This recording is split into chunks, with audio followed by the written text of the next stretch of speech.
Halo semuanya, jumpa lagi di Gold Channel. Kali ini kita akan belajar bersama-sama mengenai materi vektor. Check it out.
Film tersebut adalah film aksi pemanah jitu berjudul War of the Arrows. Dari film tersebut kita melihat 3 teknik memanah dari beberapa teknik memanah yang dilakukan, yaitu teknik marja, anak panah lebih pendek, teknik thumb draw, menggunakan jempol, dan teknik mafruk, yaitu teknik pelintir. Tapi Pak, apa hubungannya film tersebut dengan vektor dalam fisika? Tentu ada hubungannya dong. Kan fisika merupakan ilmu yang mempelajari dunia dan alam di sekitarmu, menurut Holzner tahun 2006. Dalam film tersebut, alat apakah yang digunakan untuk melumpuhkan musuhnya? Alatnya berupa busur dan anak panah ya Pak. Betul sekali. Kita perhatikan gambar berikut. Pada gambar A, anak panah tidak bergerak. Sedangkan pada gambar B, anak panah pasti bergerak ketika dilepaskan. Mengapa anak panah pada gambar B pasti bergerak? Alasannya karena ada resultan antara gaya tegangan tali bagian atas dan gaya tegangan tali bagian bawah. Kemanakah arah gerak anak panah? Arah gerak anak panah sesuai dengan arah dari resultan tersebut. Maksudnya bagaimana ya Pak? Ketika sang pemanah meletakkan pangkal anak panah pada tali dan menariknya, tali yang tadinya tegang seperti pada gambar A akan terbagi menjadi 2 bagian, yaitu bagian atas dan bagian bawah dengan sudut tertentu seperti pada gambar.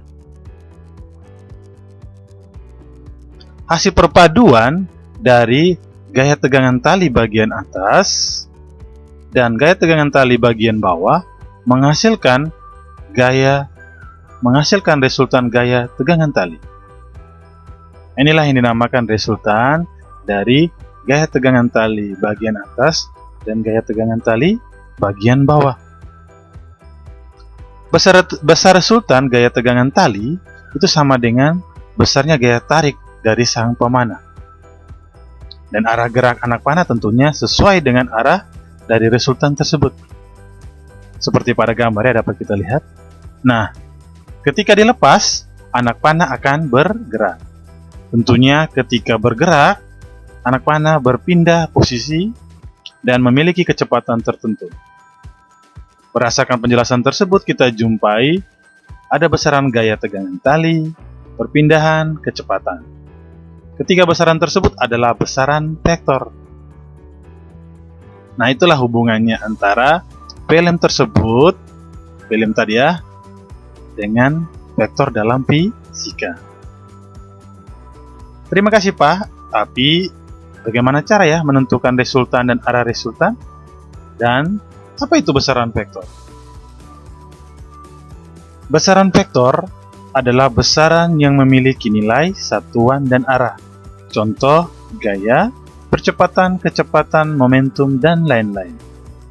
Nah, untuk penulisan lambang, yang pertama tulisan tangan. Artinya kita menulis ada lembaran kertas, ya seperti itu. Nah, maka lambang suatu vektor yang ditulis satu huruf dan di atas huruf tersebut diberi tanda anak panah atau juga bisa menggunakan tanda mutlak seperti pada contoh. Nah, contoh di sini kita menulis percepatan. Nah, percepatan dari kata acceleration, jadi kita mengambil huruf A-nya, huruf depannya, kemudian kita tulis dan di atasnya kita beri tanda anak panah. Atau juga bisa kita tambahkan tanda mutlak. Itu untuk penulisan tangan. Sedangkan penulisan yang lambang yang kedua adalah tulisan dalam buku cetakan. Lambang suatu vektor dalam buku cetakan ditulis dengan huruf tebal, atau boleh dikatakan bold, atau miring, atau boleh dikatakan italic, seperti pada contoh. Nah, nilai arah vektor itu dibagi dalam dua ya, dimana yang pertama adalah vektor positif. Yang dikatakan vektor positif adalah nilainya positif. Nah, pada koordinat kartesiusnya dengan arah kemana? Yaitu ke atas atau ke kanan. Yang kedua, vektor juga bisa bernilai negatif. Pada koordinat kartesiusnya yaitu arahnya ke bawah atau ke kiri.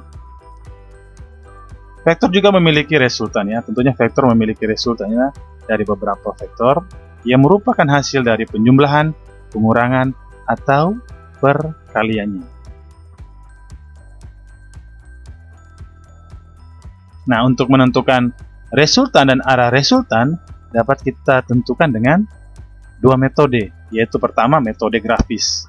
Nah, metode grafis artinya metode dengan cara menggambar. Yang pertama, dalam metode grafis yaitu segitiga, yang kedua poligon, yang ketiga jajar genjang. Nah, metode yang kedua adalah metode analitis, artinya secara perhitungan, tapi tentunya diawali dengan menggambar ya.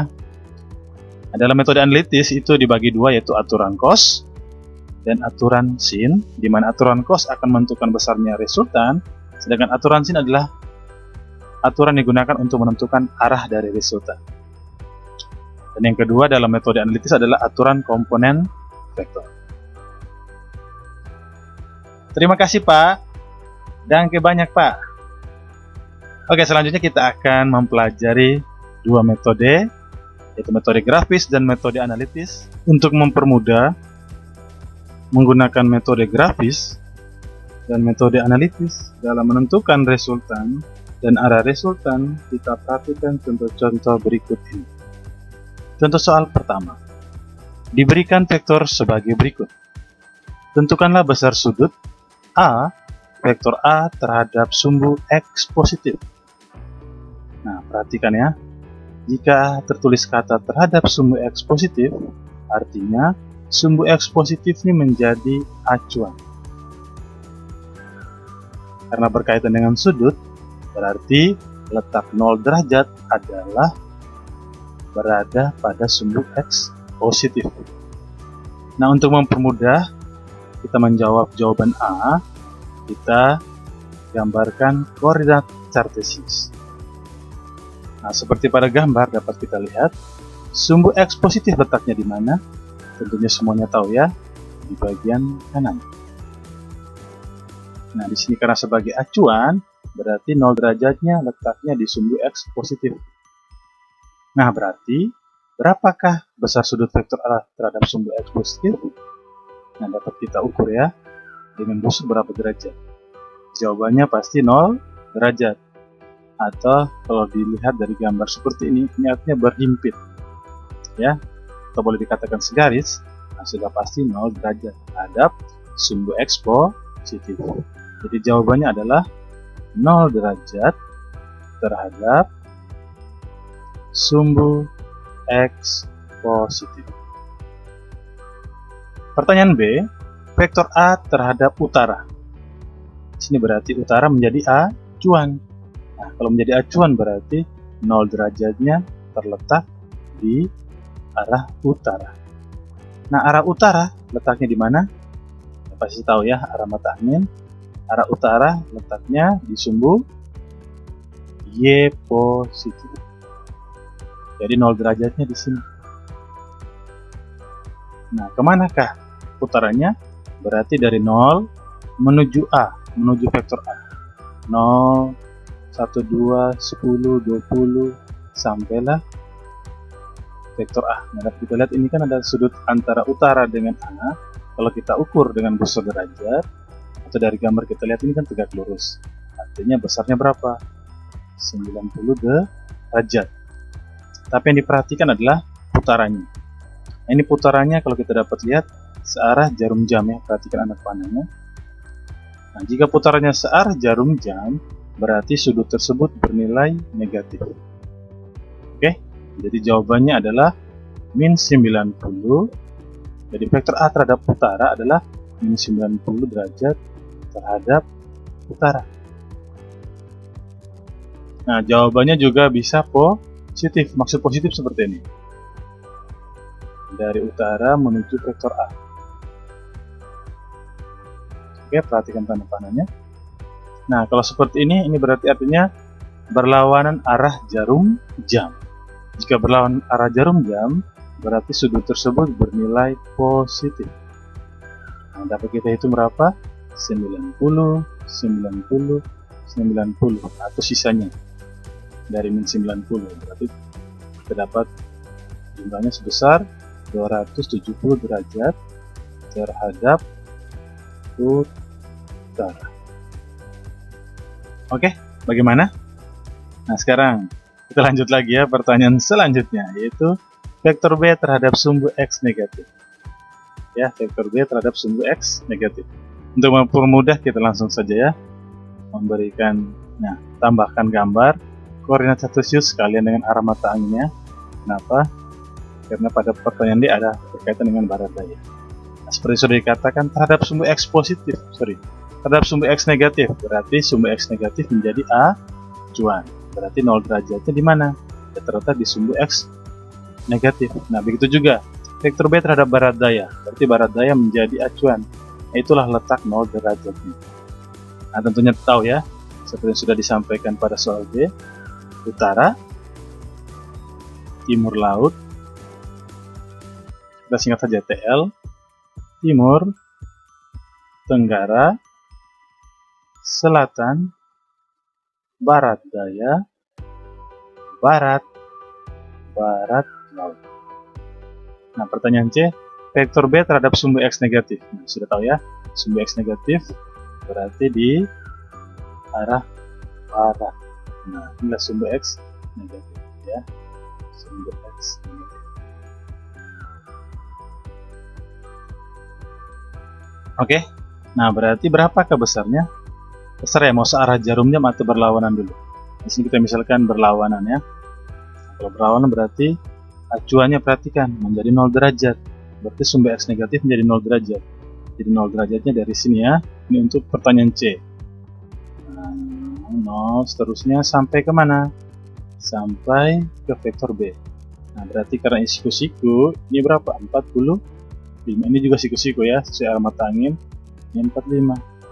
Ini juga sudah pasti 45. Nah, berarti kita dapat jumlahkan berapa nih? Jadi 90 tambah 45, jawabannya 135 derajat terhadap sumbu X negatif. Kenapa 135-nya positif? Ya, karena arah putarannya berlawanan arah jarum jam. Sebaliknya juga bisa ya, jawabannya searah jarum jam.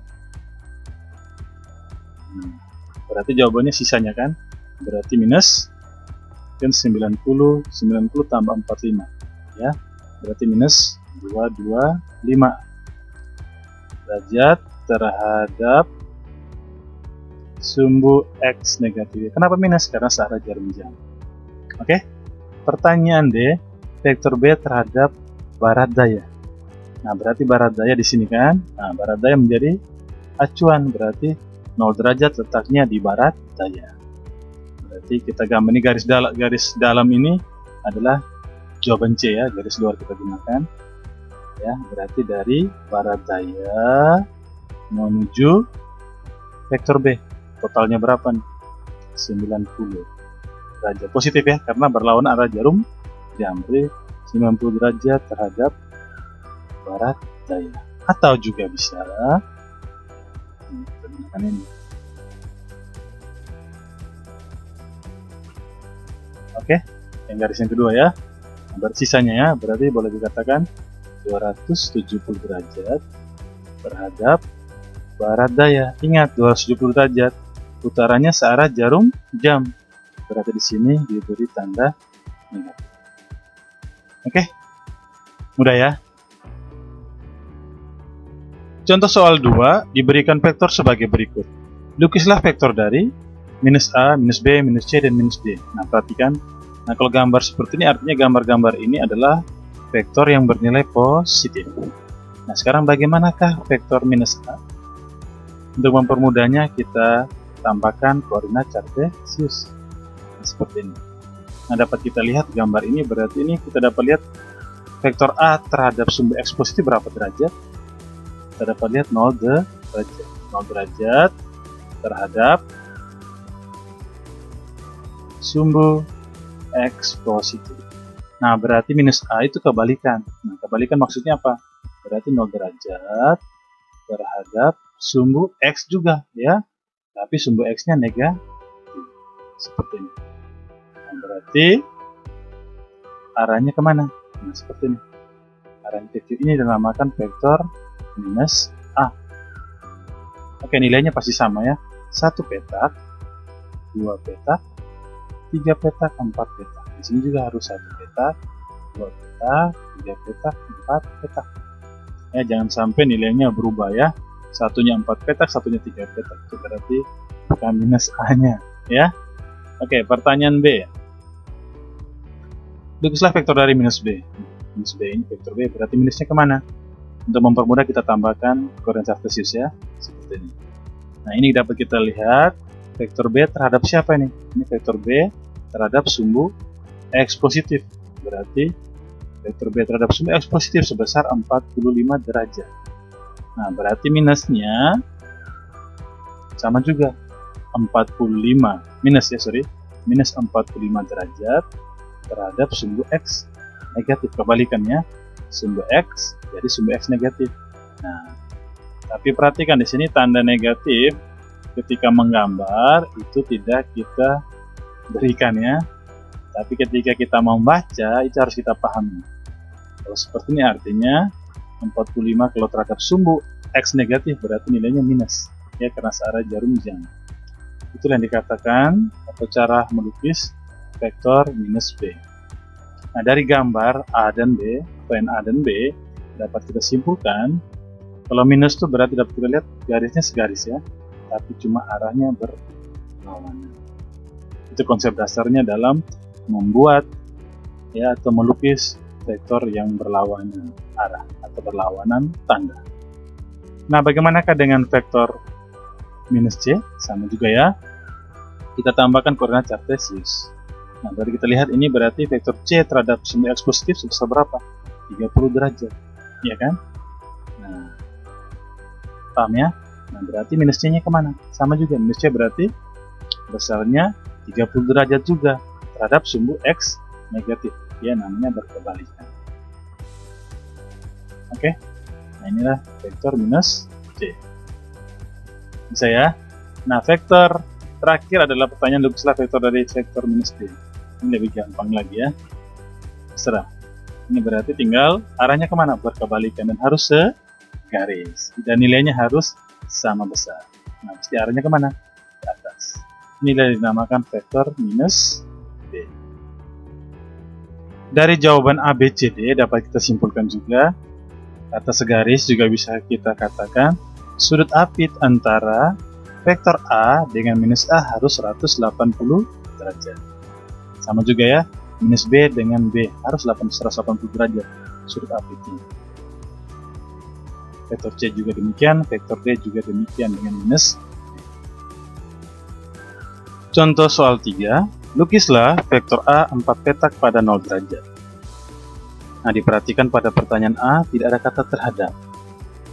Nah, jika soal seperti ini berarti yang dimaksud walaupun tidak tertulis ini selalu dan mutlak ya, boleh dikatakan mutlak terhadap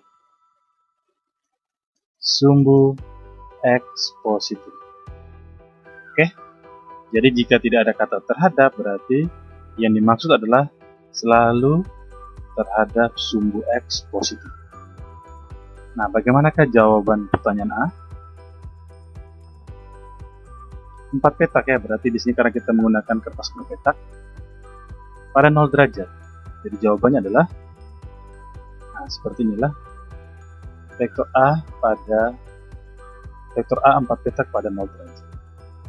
Oke. Pertanyaan B seperti ini. Vektor B 5 petak. Ya, 5 petak. Nih, 5 petak maksudnya seperti ini gambarnya. 1 2 3 1 2 3 4. 5 petak sini berarti sisi miringnya. Jadi kalau kita dari 3 kuadrat tambah 4 kuadrat, kita gunakan teorema Pythagoras seperti dapatlah 5. Oke. Nah, pada minus 53 derajat tidak ada kata terhadap, berarti selalu terhadap, yang dimaksud selalu terhadap sumbu X positif. Nah, ingat ya, minus terhadap sumbu X positif berarti 0 derajatnya di sumbu X positif, berarti minusnya. Nah, putarannya seperti ini, searah jarum jam. Tapi di dalam gambar itu tidak diberi tanda minus ya, tapi ketika kita membaca kita harus mengerti bahwa itu maksudnya adalah minus 53 derajat terhadap sumbu X positif. Nah, pertanyaan C, vektor A 4 petak pada 0 derajat terhadap sumbu X positif. Nah, dapat kita lihat jawaban C akan sama dengan jawabannya A ya, berada di sini. Inilah juga jawaban C. Yang pertanyaan D, vektor B 5 petak 300 pada 300 derajat, 307 derajat terhadap sumbu X positif. Oke. Nah, berarti sumbu X positif menjadi acuan, letak 0 derajat, kita putar 90, 180, 270, ditambah berapa supaya 307? Ditambah 37. Nah, berarti gambarnya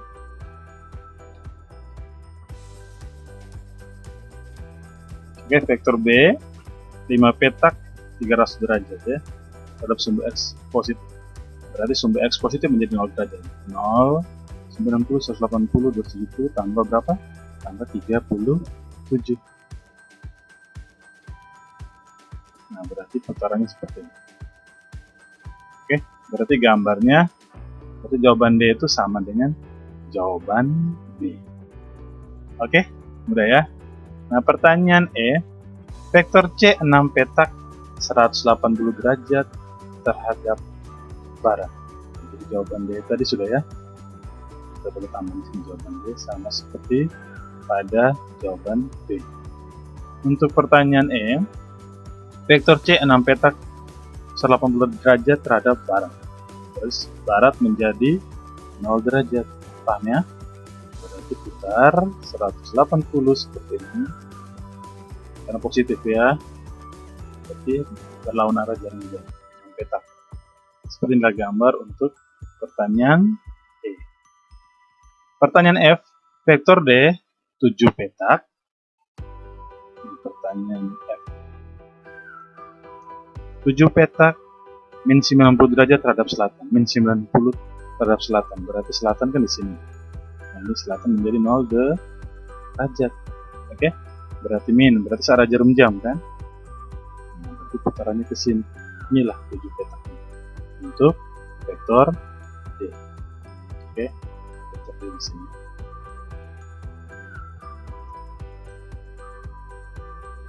Oke, bisa? Nah, sekarang pertanyaan G, minus B. Terserah, di sini kita kebetulan gambar 53, ini minus 53 terhadap sumbu X negatif, berarti minus B, berarti kebalikan, berarti minus 53 juga, tapi terhadap sumbu X negatif. Kalau tadi kan minus 53 terhadap sumbu X positif, berarti minus B, berarti minus 53 juga, tapi terhadap sumbu X negatif. Oke, ingat ya, harus segaris dan nilainya harus sama. Inilah vektor minus B. Jadi inilah jawaban pertanyaan G. Pertanyaan H adalah lukislah vektor 2A. Kita perhatikan, kalau A berapa petak? 1, 2, 3, 4. Berarti kalau 2A artinya 8 petak. Berarti pangkalnya sama ya. Berarti 8 petak kita tambahkan seperti ini. Inilah jadi pertanyaan untuk si H. Bisa? Pertanyaan I, minus atau minus setengah C. Kita tahu C 6 petak ya. Berarti kalau setengahnya berarti 3 petak. Tapi di sini minus. Berarti arahnya kemana? Berarti berkebalikan kan? Nah, seperti ini. Jadi jawabannya 3 petak dengan arah ke kiri. Itulah vektor dari minus 0,5 C. Oke, mudah kan untuk dasar dalam menyelesaikan atau menentukan resultan dengan metode grafis ataupun metode analitis. Terima kasih. Jangan lupa untuk like dan subscribe.